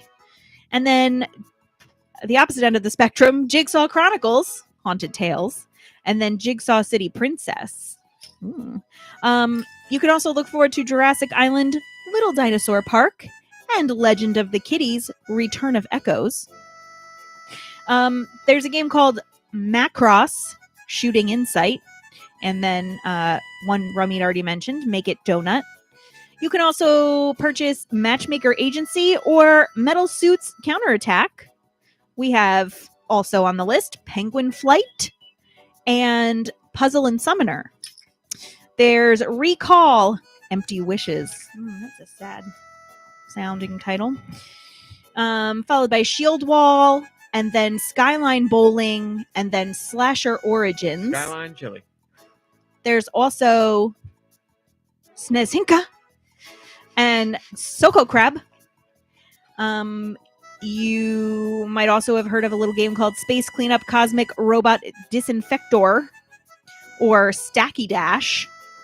Looking forward to Summer Love, Super Jaeger Bomb 2, or The Strongest Tofu. That is actually about making tofu. I meant to tell you about it. And that's funny. Wow. I'm going to show you something in a bit. Okay. Finish your story, and then I'll show you. Oh. Go. Basha Bosh. Tiny Terry's Turbo Trip, followed by Tomb Raider 4, 5. Yep, 4 through 6. Oh, yeah. I was like, wait, IV doesn't come before VI in order, so hold on. But 4 through 6, remastered. Toon Breakout 3D. And at the bottom of our list here, alphabetically only, Undying, Urban Myth Dissolution Center, Vertical Blast Volume 1, Witch of the Meta Loop, and U Game Plus. Is there a comment there, Mom Ray? This just in from Steister. Nikki Hill, you to bomb. Thanks for the sweet, sweet releases each and every week. Whoops. We speak your name, Nikki Hill. Thanks, Mom Brain, Nikki Hill. Yes. So, where's that tofu? Yes, the Rob. Strongest tofu, Mom Brain. You said the strongest tofu, and I said it's actually about making tofu. And you sang Killer Tofu from the cartoon Doug, which was on when we were kids. And that song has a stranglehold on us. Yeah. And as I said, often on GoNintendo, I will sneak in secret links to things. And if you look, here's the story for the strongest tofu. But if you zoom in, you'll notice that the percentage sign is a hyperlink. And if you click it, takes you to Killer Tofu. I want to hear it. Secret link. We're gonna get copyright claimed by Disney. I'm not gonna do that. But there you go. One of the numerous hidden links on GoNintendo. Some of them are more obvious than others. I thought a percentage sign was pretty obvious, but there you go. And that's the news for this week. Mom Brain, do you have more Hello Kitty Island adventures? Oh, I shouldn't have said the name because you keep getting it wrong. I'm glad you said it. Do you have more Hello Kitty Island adventures to share with us? It's been really fun. I have been continuing to uncover all sorts of fun things. I just met a new character the other day. I'm enjoying the game thoroughly. My camera adjustment complaint still remains. I think the game would be a little bit more enjoyable if I could move the camera. I mean, other than that, all I can say is I've really been enjoying it. We've really enjoyed the music in it. Yeah, I've only heard Mom Brain playing like portable, so I'm not hearing the music in its best version. But every time I hear the soundtrack, I'm like, these songs are pretty damn good. The song at the comedy club, you like. I want to listen to it while I'm working and see what it's really like. So yeah. I plan on doing that this week. So, listen, to all my cozy gamer people, right? Like After Noobs and Rosemary the Farmer, I feel like are people I've talked to about these things. I think Alternus Liz also enjoys a good cozy game, if I recall correctly. Well, I mean, come on, let's not do this. There's plenty of Well, people yes, who I'm just are into it that don't message you directly. yes, I'm just thinking like, to my folks who we talk together about these things. I recommend it. It's very, very similar to Animal Crossing in a lot of ways, but it's different in some very good ways as well. So, Well, and this is coming from someone who crapped on Hello Kitty for Yeah. years, and Yeah. I don't know why you disliked It's Hello not- Kitty. it's not that I disliked her. It's that I really liked her when I was young. And then there were some people in my life who labored under the delusion that I had a strong love for Hello Kitty, and I didn't. You're not helping that now. And now I'm there's really just something nice about like the sweetness. But who is your favorite Sanrio character in the game? The fat dog, Pomporin, is that his name? Something like that. He- yeah. he- The one that wears the beret? Yeah, he lives on in an ice cream shop, and he's great. And I love it. Pom Pom Purin. Pom Yeah. Pom Purin. This guy, right? Yeah, There you go. yeah, and I like the egg guy, Gudetama, Oh, yes, of course. Come on. with his like little butt cheeks Mhm, all over the place. Yeah, I'm taking Gudetama. pictures of him everywhere. I also do like what is it, Tuxedo Sam? Mm-hmm. He's really nice. A classic. Hi, Kyle. I didn't see you. Hi, Super Sanchez. Good to see you. Yeah, so I'm having a nice time. And I see now Marsboro said I love. They said they love Costco. Ah, man. I was joking about it. I was joking about it with friends. Cause in Fortnite we have another friend who absolutely loves Costco like I do, and we started playing Fortnite the other night, and we spent a good 15 minutes just him and I talking about Costco, and we were like laughing and have a great time saying how much we loved it, and then I was like, we were playing with Lube and Do, and I was like, Lube, Do, any retail spaces you two want to talk about that you love? The samples were out in full force today, which makes it so much worse because I don't ever get the sample. I know a lot of people are really into them, and that's great, but like I'm not. If you could like grab like a trial size of something, I'd like grab it, and that's fun. But I do not want, nor did I ever, even like pre-COVID, like a tiny little, like there was a guy doing liquid IV, and he was just putting the packet into a bottled water and like Yeah. shaking it up and pouring it out into little cups, and people were taking them. There's just What's wrong something, with that? I don't know. There's just something about like little samples of Something something. about you. Yeah, that it grosses me out. I don't like it. And Is it communism? no. And it's also this like, when everyone can just like pick it, like, and everyone, like, the kids are like touching. Yeah, your whole life is a contradiction, because like you're a teacher, and that's what kids do all the time. They put their hands all over everything, and then they touch each other's food, and like I had to step into this week completely out of the blue. I was at a meeting in our preschool building, and there was a terrible accident out on the highway, and a bunch of teachers were late, and I had to be a substitute preschool teacher. And in the first 5 minutes, I was like sitting with them while they lined up upon arrival before they even got to their classrooms. The first child looked at me and said, "You have a big fat belly." Another one looked at me and said, "Why do you look like that?" So when the first one said, "You have a big fat belly," I said, "Thank you so much for noticing. That's where I keep all my secrets." And then the next child said, "Why do you look like that?" And I said, "I don't know what you mean. Can you help me understand what that means?" And she just told me, "Yeah, like a grandma." And then there's another small child who I knew because I have her older brother, just took my glasses off to like play with them. And I was like, "Oh, you have to ask." She was like, "Can I have your glasses?" And I was like, "Sure, you can try my glasses on." And then she started passing them around to people, and all of the children were wearing my glasses. Sounds like a great time. And their Sounds hands like everything you love. They were like grabbing them like by the lens, and I was like, "Ugh." And they were disgusting. A kid came out of the bathroom, and he like gave me a funny look, and I was like looking at him and like looking at his pants to see like, did you pee your pants or something? Mhm. And he just like kind of looked at me. I was like, hey dude, you good? And he was like, I got a flush. And I was like, Mhm. oh, okay. Are you gonna flush, or I don't like to flush? And I was like, okay, I'll go flush it for That's you. funny. Neither do you. Yeah, that's at night. I don't like to flush because it's very loud. Yeah, that's weird. That's Fine. weird. And so I've always been that way. That's fine. I don't like noises.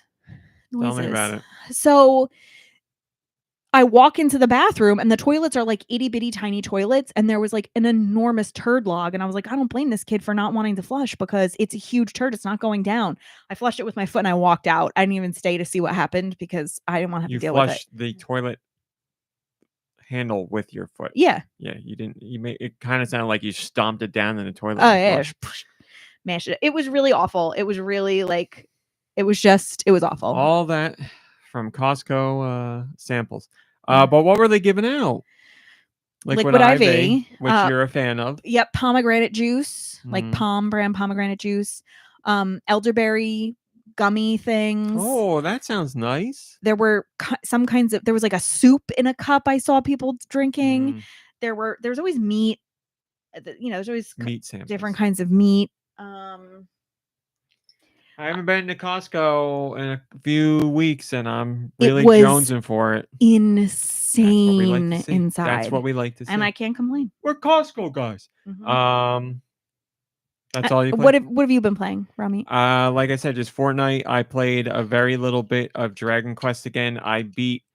Last time I told you I had to go to a volcano, and I thought I had to throw something in there, and that's exactly what I did. And there was a boss to fight there, and I beat that boss, and then I went to a cave that I had to explore, and I opened the map, and it was huge. It was like one of the biggest layouts I've seen in a game so far. So I was like, well, this is not for tonight, because I had already put in like an hour and a half at that point. So I stopped there, and I will be revisiting sometime this week. I'm gonna, my desire to play Dragon Quest overall is very much there, but my desire to play games in general is very not there. So I definitely want to get to it, and I will play some this week. It's got to be the very sweet spot of me feeling like I'm in a space where I'm cool to play. So, and that's all that I played. Mom Brain, let's answer some questions. Okay. Send your questions to goninpod@gmail.com. Where? goninpod@gmail.com. Maybe I will. Ooh, really testing you here. They can be about Nintendo, video games in general, or whatever the hell you want. Jovial Jefferson, a question. Thank you, Jovial. Did any of you ever play on the X-band modem? Never played on it. Mm-mm. Definitely know about it. Used to see it in my local Babbage's and dream of playing it. For those who don't know, X-band was for the Genesis and the Super Nintendo, and it let you play some of those games online. Like you plugged in an old analog phone line and you had to pay a service fee. And no one could use the phone. But you could play games online on your Super Nintendo or Genesis. It was mostly like turn-based sports games and fighting games and some puzzle games. Like I know you could do Killer Instinct, and I think you could do Kirby's Avalanche or whatever that is. But yeah, you could play online, and you were doing, Jesus Christ, I don't know what the speed was at that time, 14.4 or 28.8 or something like that, which is like nothing. But based on the games that were supported and what was needed data transfer at the time, that was totally doable. So really cool idea. And I like dreamt of doing it because it was like, for us, the internet, for us as in people our age, my age or Mom Brain's age, the internet wasn't really something that we came to interact with until, I'm going to say, like 1998, 1999. No, that's wrong. Let me think. No, 1990. I mean, we had it early. 1997, 1996, 1997. We had it early in this house. But But I mean, well, not I'm not saying like us specifically our age. I mean like that generation. Like the Yeah. world really started to come online around then. Like I remember being in high school and my one friend we had internet at our house, but they had unlimited internet, and this was still very early Yeah. on. And I used to go over there and we used to go into Yahoo chat rooms and just like torment the crap out of people. Yep. And we thought it was like the greatest thing in the world. But yeah, like so on the Super Nintendo, I don't remember when the X Band came out, obviously during the Super Nintendo's lifetime, but like the internet was still like a magical thing at that time. Like you were like, what is it? How does this even work? I don't even understand. The first thing I did on the internet was a Ouija board. Yep. I remember Makes sitting sense. with my dad right there. Not a cat picture? No, we were sitting right there because you could see the Wow. phone jack down on the floor. Yep. And him being like, what do you want to type in? And I remember being like, Whatever you want. anything. And it your was first thought was Ouija Ouija board. board? Yep. I was a spooky bee. So no, I never played the X Band, but I always dreamt of playing it. It was kind of like the what was that Sega service? I can't remember. Why am I blanking on the name of that? The Sega Online thing that they had. Oh, Jesus, why can't I remember the name of that? That's terrible. You keeping an eye on the Discord? I sure am. Sega Channel. Sega Channel, yes, thank you. Radical Defect said Sega Channel, which Channel. I had. You did not have That's this. what. Oh, they had. Yeah. I remember watching the infomercial for the Sega Channel. They had like a 30-minute infomercial that would just play on TV all about the Sega Channel. I was like, this is insanity. And I knew there was no way I could ever convince my parents to pay a monthly fee so I could play Genesis games. I remember online. wanting a Game Gear so I could watch TV wherever I wanted to go. TV tuner, yeah. I thought that was really cool. I was really tempted by that too. So that's that. Mom Brain, we also have a Patreon question. Did you know that you could join the Patreon? For $1. For $1. Josh did. And Josh asks this. Remember that scene in the first Toy Story movie where Woody is talking to the toys at Sid's house? Woody goes, okay, I think I know what to do. We're going to have to break a few rules, but if it works, it'll help everybody. They all end up scaring Sid, so he no longer breaks his toys. What did Woody mean by rules? Is there some sort of magic that give the toys sentience? What rules, you sons of bitches? And if they break them, they become inanimate forever. Please discuss for 3 hours. I wish Nikki Hill and Dew were here for this. We might have to revisit this because I'm going to guess Dew would not like talking about it. Nikki Hill, I think, would really like talking about it. But I don't know if I've seen that movie. The original Toy Story? I think I have. Gonna have to break a few rules, but if it works, so they end up scaring Sid. So toys probably aren't supposed to scare kids. Toys, I don't think that's a rule. They're supposed to be scary toys. I just think it means like we're not supposed to show that we're alive in front of kids. But if that gets figured out, does something happen to the toys? Like what? It like the question. This is such a fascinating question. Those are the rules for toys, but who enforces the rules? Like Jesus. the toys are just Toy Jesus. The toys are just living by the rules, but like if a toy breaks the rule, what happens? Like does something inside their body deactivate? Like is it a universal rule in their code, or is there like word gets out to some panel of governing body? All high toys? Yeah, that's a fascinating question. I love it because the rules can only be broken if someone is there to enforce them. Because no, the rules can be broken. If a rule exists, then it can be broken. Yeah, but it's not really a rule if nothing ever comes from breaking it. There's no consequences, right? But it's still a rule. But is it? Yeah, well, if I said the rule is don't pick your nose, and I did it, yeah. So what happens? Still, the rule is you don't pick your nose. But it's only a rule if it's enforced. No, that's not. No. Well, then how is it a rule? So, from a behavioral perspective, there's rule-governed behavior and consequence-governed behavior. So, consequence-governed. I don't want to hear about teacher stuff. I want to hear you answer my question. This isn't teacher stuff. So consequence governed behavior is that for the behavior change to occur, you have to have contacted the consequence of This is engaging. so related to your job. Yeah. School stuff. And rule governed behavior, you never have to contact the consequence in order to follow and engage in the rule behavior, right? So there's like rule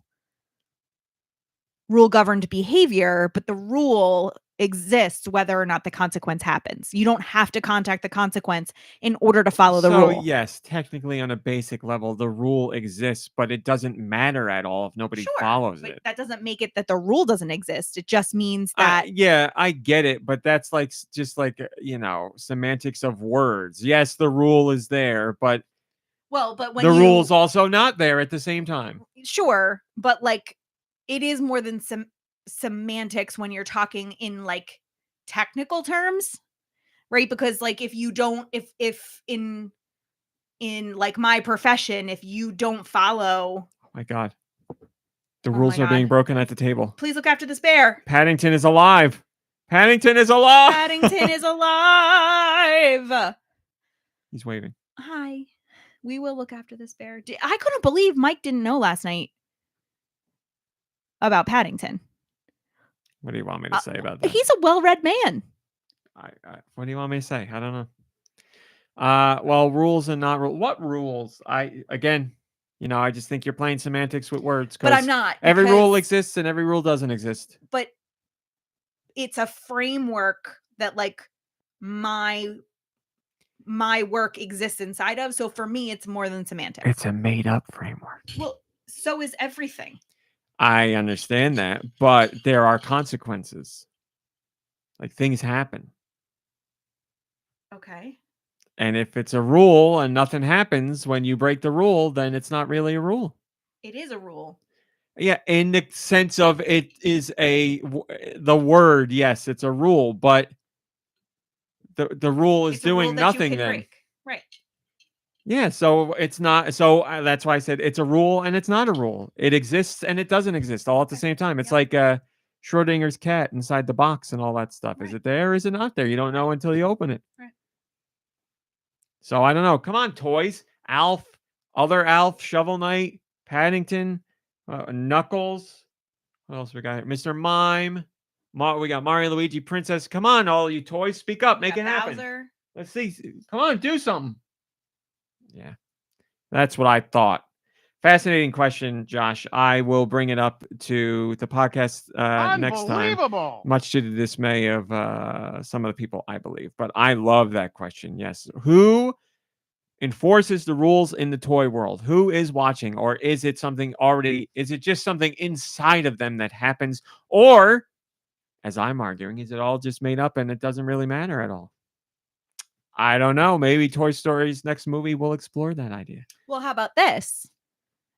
If the consequences, if you're told, here's the rule, and the consequences are dire for breaking the rule, but no one's ever broken the rule because they're afraid of the consequences, then somebody's lying. Then is it a rule?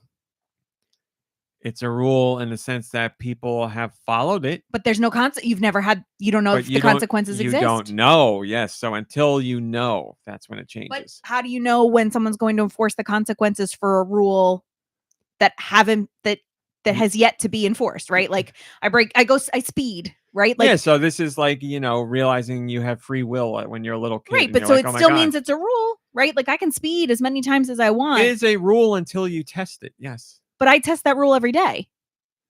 And things happen. It's been a long time since I've gotten, well, that's not true. I just got a speeding ticket. Yeah. But like before that, it had been a long time.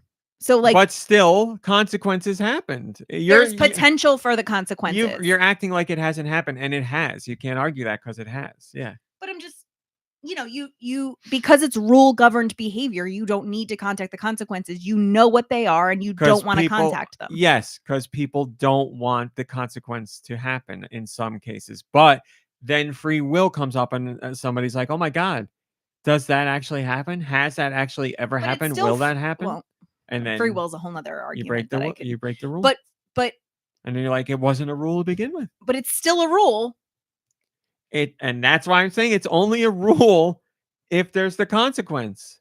That's incorrect. But Well, it's a rule in the sense that it's a rule because if everybody follows it and nobody knows what happens after, yeah, it's a rule because everybody's following the rule. But until that one out of the box thinker comes out and is like, oh my God, guys, this wasn't really a rule. It was playing pretend the whole time. or You find just like a slot machine, you don't win every time you pull the handle, but you win enough to say, okay, the rule is I pull the handle enough times, I get the jackpot. yeah, there's going to be certain rules where that's Like speeding, there's going to be right? certain rules where that's the case. But again, you know there are consequences and they have been dished out. Or have yet to be dished out and no one's tested it yet. And that's still free thinking and that's still free will because you're choosing not to engage in the behavior that will result in that consequence. It's free will in the sense of you. Yeah, all of You're that part is choosing. free will, but you haven't. It's not free will in the sense that, like, perhaps you haven't taken it to the step of, oh my God, is this actually a thing? And you test it. But There's the free will in where you're like, I know this is a rule and I am deciding to follow the rule. That is your free will, sure. Right. But then there's also the free will further beyond that where you're like, is this a rule? Has anybody really And tested I think this? That's all free will. Like that's all. Like you're making it. I don't think when people think about following the rules that they often are like, this is a rule, but is it a rule? I'm going to test it. When you're a little kid, sure, little stupid stuff with your parents happens. But like, Yeah.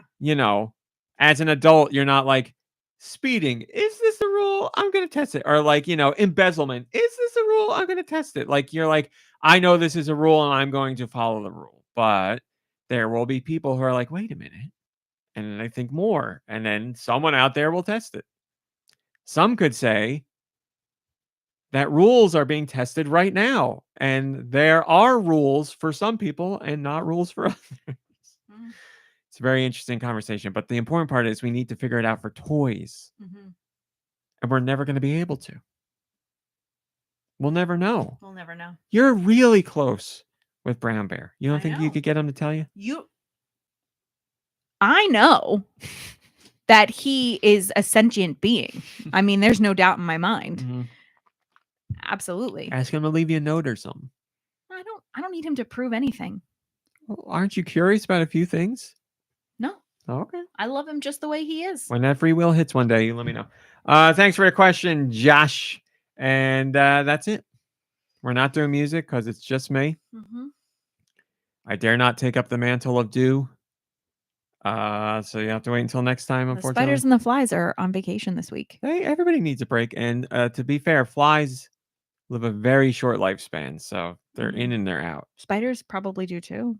How long? We got time. How long does a spider live for? Mm-hmm. I'm sure it depends on what kind of spider. Average lifespan of spider. Oh, hey, Tater Tot.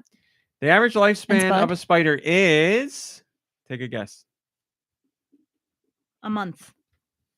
1 to 2 years. Wow. Garden spider can live up to 3 years. Black widow can live up to 3 years. Brown recluse, 2 years. Wolf spider, 1 year. A common barn funnel weaver can live up to 7 years. Get ready for this. How long can a tarantula live? 5 years. 10 to 30 years. Wow. Pretty cool, right? That's just a quick AI overview from Google. So who knows if any of that's true, but that's what you've been getting here. Do you think Buzz's tarantula is still alive? Woof. Yeah. All right, everybody. That's all we got. That is it. I don't know. With the weather the way it is nowadays, I don't know what to expect with the next show. But at the very least, I will 100% be doing a show. Maybe Mom Brain will do it. Maybe we'll have the whole crew. I don't know. We'll have to look at the weather and see what happens. But like I said, I'd rather everybody safe and sound. And I hope wherever you are. I'll be here. Oh, that's right. Don't worry. George will be here. Josh will be here. But wherever you are listening to this right now, I hope you're safe. I don't want to be here.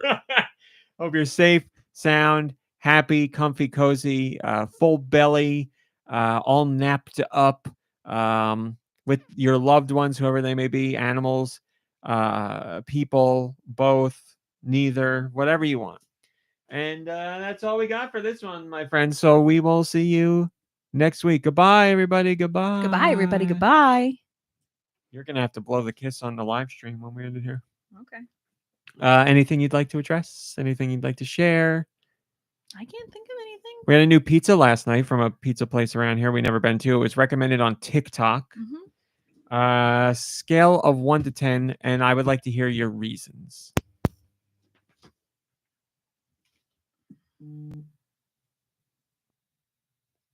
Six Oh and my a God, half. Kyle, I didn't. I'm sorry. I will do that right now. I'm gonna say 6.5. 6.5. So I did really enjoy the crust. And it was a fine pizza overall. it had a very crispy Well done. undercarriage. But there wasn't anything about it that I found to be special or outstanding. It kind of just lacked any kind of zest. It's not like apparently lots of people on TikTok recommended that this guy go have this pizza. It's not a place I would say is bad by any stretch, but it's also not a place where I'd be like, you got to go try this pizza. I'd give it a. It was very generic I'd give it a. for a pizza place pizza. I'd give it. I think I'm right with you. I'd give it a 6.5. Yeah. You know, if people were coming over, I'd be like, oh, we get pizza from wherever, you know, that place, and you know that's fine. It'll be fine. But I like trying new pizza places. Nothing's as good as that Panko pizza place, man. Holy moly. Or Pizza Hut, of course. Yeah. I really think that's it. I don't want to overstay our welcome. I know we're way under our usual time, but if that's that, then that's all there is to it. We can go snuggle up on our separate couches and you can play some Hello Kitty and I can look at TikToks or take a nap. Or I did not sleep well because I was in a very awkward position. And when you know what? I could put it in the Discord. When I woke up, select more photos. When I woke up, the cat, Piper, was sleeping on my feet. Literally was sleeping on top of both of my feet on my blanket. And she kept me there, no joke, what, an hour and a half? Mm-hmm. And then she got up but didn't jump off the couch and she came up onto my chest. She slept on my chest. So I said, well, I can't go anywhere. And I was like in an awkward position the whole time. So when I got up, like when she finally jumped off the couch because Mom Brain came home from Costco, so she went up to go see her. And I was like, I am having trouble walking because I was in such an awkward position for so long. My body hurts. So I need a nap. All right, that's it. We're done here. Thanks for watching. Thanks for listening. Play some games. Hang out with friends and family. Rest, relax. You deserve it. And we will see you next week. Goodbye, everybody. Goodbye.